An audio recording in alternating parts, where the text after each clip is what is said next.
साल 1968 में उत्तर प्रदेश के शहर मथुरा में अचानक एक मामला रातों रात सुर्खियों में आ जाता है और वो मामला है मथुरा की शाही ईदगाह का।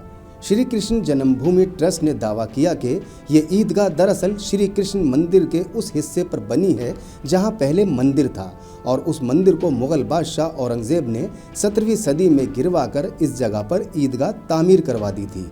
ये तनाज़ा बाबरी मस्जिद अयोध्या केस के फैसले के बाद मजीद शिद्दत इख्तियार कर गया, जब कुछ तंजीमों और अफराद ने मथुरा में भी इसी तर्ज पर मुकदमा दायर कर दिया कि जहां भगवान श्री कृष्ण की जन्मभूमि है वहां मस्जिद या ईदगाह कैसे हो सकती है। साल 2020 के बाद इस केस में मजीद नई दरख्वास्तें दायर की गईं, जिनमें हिंदू फरीकीन का कहना है कि इस जगह पर दोबारा मंदिर की तामीर होनी चाहिए।